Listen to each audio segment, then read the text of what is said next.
नमस्कार। 3 blockages divine masculine and divine feminine में क्या रहते हैं? डिवाइन मस्कुलाइन आपसे 2 कदम पीछे ही रहते हैं। तो इस तरह से इस चीज को समझिए कि ये जर्नी, आप जब कहते हैं ना कि ये हम अवेकन हो गए, वो क्यों नहीं होते, तो इस चीज को समझिए, क्योंकि अब वो अवेकन आपसे थोड़ा पीछे होते हैं, अवेकन तो रहते हैं। तो ये इस पाथ में ये जो जर्नी है, ये जर्नी में जो पाथ है, इसमें आप लव इनफाइनाइट देखते हैं, सिंक्रोनिसिटीज देखते हैं, इन्फिनिटी का साइन देखते हैं, और इंस्टेंट रिकॉग्निशन होती है। कुछ लॉजिक माइंड लगाते हैं, कुछ वैसे ही दिल दिमाग से काम कर रहे होते हैं, कुछ एस्ट्रल ट्रैवलिंग होती है, अपने पैशन पर ध्यान देते हैं, आपका डिजायर क्या है वो उस पर ध्यान देते हैं। बेसिकली मोस्ट ऑथेंटिक सेल्फ में आप बनते चले जाते हैं। और ये जो कनेक्शन है, कुछ लोगों के लिए ब्लेसिंग भी बनकर आता है यूनिवर्स के थ्रू, यानी कि divine feminine and divine masculine के लिए, और कुछ के लिए थोड़ा सा डिस्टर्बेंस वाला हो जाता है। मतलब स्केर्डनेस वाली बात आ जाती है कि ये हमें समझ नहीं आ रहा है कि ये जर्नी है तो है क्या, और हम जा कहाँ रहे हैं। सच में इस जर्नी में बहुत सारी चीजें रहती हैं जिसमें फेरी टेल्स जैसा भी फील होता है। तो हम क्यों नहीं इस चीज को समझ पाते हैं कि ये जर्नी सिर्फ एक होने के लिए ही नहीं है। बहुत लोग एक भी हो जाते हैं, लेकिन आप अगर एक नहीं हो पा रहे तो ऐसा क्या है, क्या रीजन है?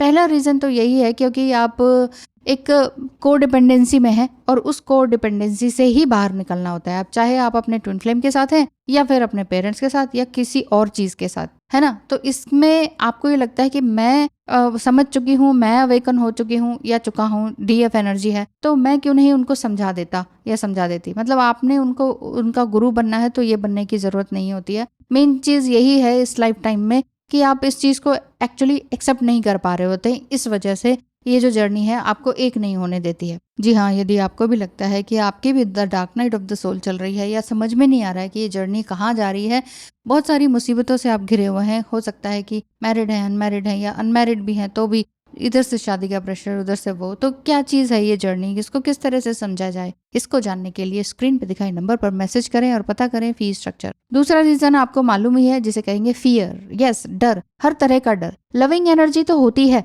लेकिन डर भी कहीं ना कहीं आपके मन में रहता है। अब डर चाहे इस चीज का हो कि इसका एंड रिजल्ट क्या होगा, डर चाहे इस चीज का हो कि हम तो मैरिड हैं, अब आगे क्या होगा, डर चाहे इस चीज का हो कि छोड़ो देखी जाएगी दुनिया की, हम मिल गए, और मिल भी ना, मतलब पार्टनर जो है मिल तो गए इस तरह से, लेकिन फिर से अलग हो गए तो क्या होगा, और इनमें से कोई एक खुदा ना खास्ता मतलब चले गए इस दुनिया से तो क्या होगा। किस तरह के डर है ये? अननोन फियर माने जाएंगे। जिस चीज को आप जानते नहीं क्या आगे होने वाला है, जो आपके कंट्रोल में नहीं है, वो भी तो क्या है, एक डर है। ईगो भी आप ही के अंदर आता है। ईगो के कारण भी कई बार हम डर जाते हैं कि यार ऐसा हुआ तो क्या हुआ, अगर वो ऐसा कर देगा तो, ये वाली बात। थर्ड रीजन ये आ जाता है कि आप किसी तरह के एडिक्शन में होते हैं। एडिक्शन किसी भी तरह का हो सकता है, चाहे वो उनको चेज करने का हो, क्योंकि रियल लव जो होता है वो कहता है कि आप अपने सभी तरह के वुंड्स को खोल दो, दिखा दो अपने सभी तरह के घाव। तुम मुझे दिखाओ, मैं तुम्हें दिखाती हूँ। खोल दो अपने आप को पूरी तरह से, ट्रांसपेरेंट हो जाओ, सी थ्रू हो जाए कि तुम्हारा डर मेरे सामने, मेरा डर तुम्हारे सामने। अब आप कहेंगे हमने तो अपना पास्ट भी सब बता दिया, अपना जितनी भी गंदगी थी वो भी सब बता दी, हमने तो अपना सब कुछ दिल खोल के रख दिया। सामने वाले पार्टी क्यों नहीं करती ऐसे? डिवाइन मस्कुलाइन क्यों नहीं करता ऐसे? क्यों वो चले जाते हैं? क्यों वो इतनी एक्सक्यूजेस देते हैं? क्यों वो थर्ड पार्टी में चले जाते हैं? उनकी कोई रिस्पॉन्सिबिलिटीज नहीं होती है क्या? हाँ होती है, लेकिन आपकी भी तो रिस्पॉन्सिबिलिटीज है, करियर है, गोल है, आपकी आपका जो भी आपका पैशन है, वो सारी चीजें हैं, वो सब भी तो करना है, आपकी भी तो है। लेकिन आप सिर्फ ये कहें कि मेरा प्यार सिर्फ वही है, तो आपके और भी तो प्यार है। प्यार ही सब कुछ है बेसिकली। आप उसको एम्पलीफाई नहीं कर पा रहे होते हो। पहली बात तो आप उसको जज नहीं कर पा रहे होते हो। पहली बात तो आप उसको रिकॉग्नाइज नहीं कर पा रहे होते कि व्हाट इज लव। दोनों ही तरफ से ये होता है। आप बस इस चीज को, अट्रैक्शन को कई बार समझ लेते हो कि लव। अच्छा, एक चीज और बता दूं, बहुत सारे लोग हैं, बहुत यंगस्टर्स भी हैं जो अब आ रहे हैं कि हम ट्विन फ्लेम है, हम ट्विन फ्लेम है। जरूरी नहीं है कि आपका किसी के साथ कनेक्शन है। देखिए, यंग होते ही ये लगता है कि इसका मेरा कुछ ना कुछ तो, यंग होते ही हमारा एक हार्मोन्स जो जोर मार रहे होते हैं, उस हिसाब से लगता है कि लव कनेक्शन है। तो जरूरी नहीं है कि वो ट्विन फ्लेम ही हो। और ये तो मैं कितनी सालों से ये बोल रही हूँ, जरूरी नहीं है कि ट्विन फ्लेम एक हमेशा रोमांटिक जर्नी रहे। रोमांटिसिज्म इसमें रहता है, जैसा रोमांटिक वो रहते हैं ऐसा कहीं भी नहीं होता है। लेकिन इस चीज को और डिटेल में समझिए कि हमेशा ही जीवन भर रोमांटिक रहेगा ट्विन फ्लेम, ये नहीं होता है। ठीक है, कई लोग यही कहते हैं ना कि अरे हमारा तो बहुत है, अच्छी बात है आपका रोमांटिक है, तो हो सकता है वो टाइम पीरियड आपका वो वैसा चल रहा हो। हमेशा ही रोमांटिक रहेगा ये नहीं है। आप आगे आगे बढ़ेंगे तब आपको समझ में आएगा। कॉन्शियस लेवल पर आपने अपने शेडोज पर काम करना है। आपके ये जो 3 तरह की जो इनसिक्योरिटी है, फियर है और एक ये ईगो है ना। ये सारी चीज़ें आपके काम आएंगी आपको खुद को समझने में। खुद को कैसे समझना है? एक्चुअली ये एक एंडलेस जर्नी है, इसमें बार बार आपको इनर वर्क करना है। इनर वर्क कोई पैकेज या कोई कोर्स नहीं है, इतने टाइम का कर लो और हो गया, ऐसा नहीं है। इस इनर वर्क सिर्फ मेडिटेशन है, मंत्र चैंट करना है, भजन करना है, ऐसा भी नहीं है, ऐसा भी नहीं है। इनर वर्क मुस्लिम नहीं कर सकते, सिंधी नहीं कर सकते, या कोई और नहीं कर सकते, पारसी नहीं कर सकते, ऐसा नहीं है। इस चीज को समझिए।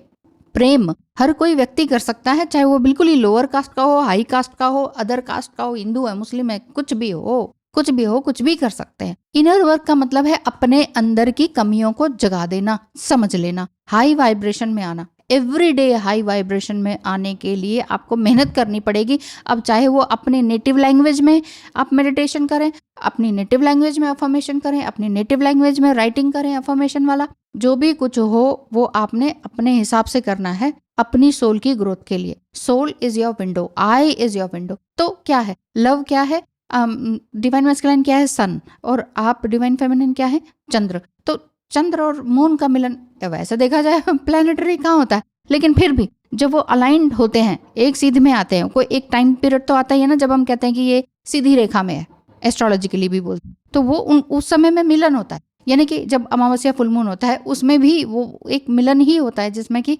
समझ नहीं आ रहा होता है, और वो एक अवेकनिंग ही होती है। कई बार फुल मून न्यू मून पे क्यों फिर आपकी अवेकनिंग होती है, क्यों बार बार फॉरगिव कर देने का मन कर देता है, चाहे आपके डिवाइन मैस्कुलाइन ने कुछ भी किया हो। कारण यही है, आप फॉरगिव करते हो, आप बहुत ज्यादा ओवरवेलमिंग हो जाते हो, प्यार से भर के ना छलकने लगता है आपका प्यार, छलकता है, लेकिन आप फिर यहाँ भूल जाते हो, हाँ एक्सपेक्टेशन भी तो है, मैं तो प्यार छलका रहा हूँ या रही हूँ, वहां से क्यों नहीं जवाब आ रहा, रेसिप्रोकेशन क्यों नहीं हो रहा। अब नहीं हो रहा तो छोड़ दीजिए उस टाइम के लिए, क्या पता इस टाइम पीरियड में रेसिप्रोकेट नहीं कर पाएंगे वो, क्या पता नहीं कितनी तरह के कार्मिक गतिविधियों से वो परेशान है, कितने तरह के कार्मिक रिलेशनशिप से वो परेशान है, उनको उनके हाल पे छोड़ देना है। डिवाइन मैस्कुलाइन मेल है या फीमेल, उनको उनके हाल पे छोड़ देना है। ओके जी, टाटा बाय बाय, हम आपको प्यार करते हैं, हम आपको ब्लेसिंग देते हैं, भगवान आपकी रक्षा करे, बस आप अपना काम करते रहिए, आप अपना इनर वर्क करते रहिए। कोई भी जाति के हो, कोई भी लिंग हो, कुछ भी हो, आपने अपना काम करना है। आप सोल तो है ना, मेल फीमेल थोड़ी है, आप सोल हैं। तो सोल है तो आप ये समझिए कि मेरी सोल की ग्रोथ किस तरह से होगी। मेन चीज ये है,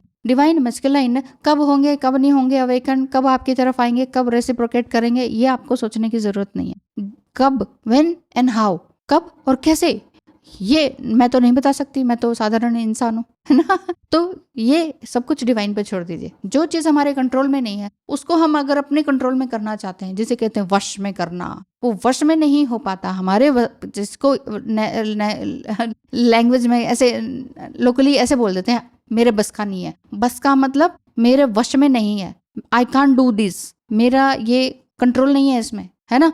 तो बस में नहीं है का मतलब ही जो चीज आपके बस में नहीं है, जो आपके वश में नहीं है, उस चीज को जाने दीजिए, उस सिचुएशन को जाने दीजिए। बहुत लोग यही कहते हैं, मैडम हमें एक ट्विन फ्लेम भी मिल गया, एक सोलमेट भी मिल गया, किससे शादी करें। अगर वो दोनों ही वरमाला लेके खड़े हैं फिर तो दोनों में से किसी एक को चूज कर लीजिए, सोलमेट को डालोगे ट्विन फ्लेम को। लेकिन अगर वो तैयार ही नहीं है, आप अपने दिमाग में फितूर क्यों बना रहे, फिर दोनों लड़के तो तैयार ही नहीं है, फिर आप क्यों क्वेश्चन कर रहे हैं कि इससे करें कि उससे करें। बहुत बहुत बड़े जिंदगी के फैसले होते हैं आपके, जिसको कि आप यूं ही पा लेना चाहते हो, यूं ही, वो बहुत गलत बात है।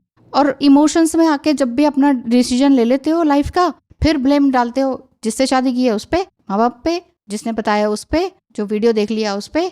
ऐसा नहीं होगा। अपनी जर्नी को समझिए, अपने इमोशंस को समझिए, आप कहाँ जा रहे हैं, कैसे चल रहे हैं, इस चीज को समझिए, अपने फियर्स को समझिए, जो भी चीजें हैं, तकलीफें, दुख है, तकलीफ है, वुंड्स है, वो सब बाहर निकाल के रखिए। सामने वाला नहीं सुन रहा है, डीएम नहीं सुन रहा है, सेपरेशन में, म्यूट है, ठीक है, आप अपना कॉपी तो है, पढ़ाई लिखाई सीखी है ना, तो लिखना सीखा है तो उसका यूज करें, लिखे उसको ढंग से। और आपका जो स्किल्स हैं, जॉब कर रहे हैं, ठीक है, बहुत अच्छी बात। इसके अलावा आपको करना क्या अच्छा लगता है, बस उस पर काम करना शुरू कर दीजिए। That is called inner work. Inner work, soul की ग्रोथ, यही है।